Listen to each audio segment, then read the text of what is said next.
when they came up with another amendment that made the country now a de jure single party. Now you either are a member of just KANU, that's the only when you can be elected. And if you were suspended or expelled from the party, you automatically lost your parliamentary seat. And by-election was held in your constituency. That went on until we put pressure for repeal of Section 2A and allowing for formation of other political parties, which we achieved in 1991.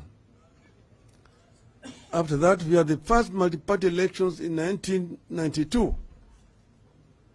And then we went into parliament. We had KANU, Ford Kenya, Ford Asili, and the DP.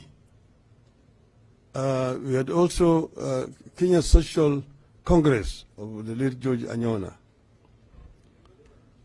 After the swearing in, the swearing in and the election of the Speaker, before Parliament was officially inaugurated by the President, some members defected. One from Port Kenya, one from the DP. And this now occasioned a by-election. They were defecting to the ruling party, to KANU. But the requirement is that if you defect from the party that sponsored you in the parliament, you have to go for a by-election. And we have by-elections in Migori and in Bonchari. Later on we had by-elections in Lugari, when Apili Wawire, the MP, then defected. There was also a by-election in Hamisi, when the member of parliament, late Mr.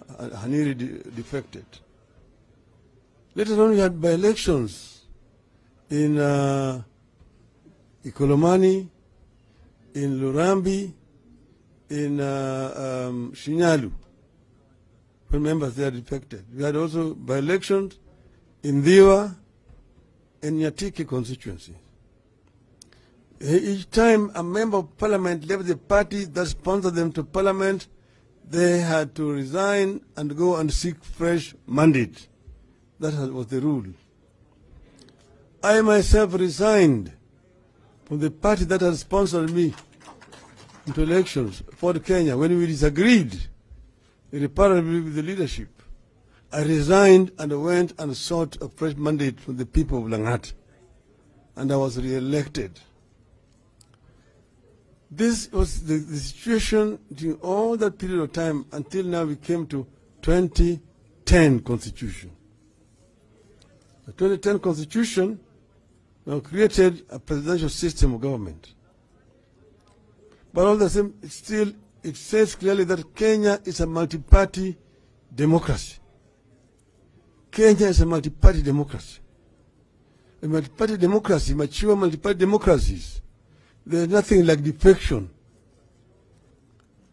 US, you see a situation like the last time, there was only one member difference between the Republicans and the Democrats.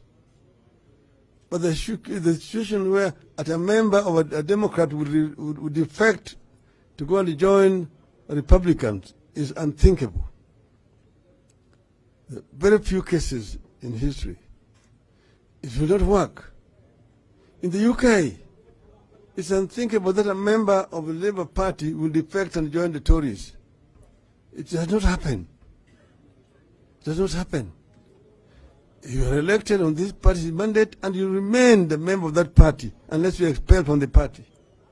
Remain a member of the party. In the German parliament, the same. You are a Christian Democrat, a Christian socialist, you are a social democrat, and so on and so forth. This is the direction we must go in this country. We have had coalitions, a pre-election coalition because of the presidential nature of our system here. But you are elected as a member of a party which is a member of a coalition.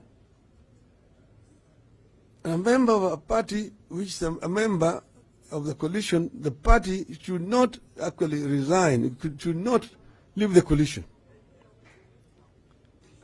That because as you're going to the people, you are going with a mandate, you are going with the manifesto of the coalition. And you are being elected on the basis of the manifesto of that party. This is very cheap and principled for a political party to say, after the elections, you're now resigning and now going to join another coalition, the one actually you ran against. That is political prostitution. No basis at all. On what basis did UDM resign from Azimio to go the other side, even before the speaker had been elected, even before members had been sworn in? What was it that was now more attractive in Kenya Kwanza than in Azimio? Merely because of political expediency. Political prostitution is something that must stand condemned by all civilized Kenyans. Then now the so-called Kenya Kwanza is being proud that they are majority. It's an artificial majority because the people they have here have not gone to ask the people who elected them whether they want to go to Kenya Kwanza. They are going there, they're going and voting with the people against whom their own elected voted. They were elected against those people. So now Mr. Ruto is enjoying an artificial majority which does not deserve. And therefore we do not respect any laws that are passed by that artificial majority. Now you come to voting in parliament. You see what Kenya Kwanza is trying to do is to abuse the so-called artificial majority to change laws of the country, very fundamental laws. You have a situation where you find that I don't want to call him president, the head of the executive, is writing to the speaker for the speaker to initiate a legislation that will end up with creating a position of a leader of official opposition. Now, ordinarily, first, the president cannot initiate a constitutional amendment. That was even the ruling of the Supreme Court. Secondly, the speaker does not originate legislation. The speaker sits there and waits for laws to be brought, the bills to be brought to him. Usually, if the government wants any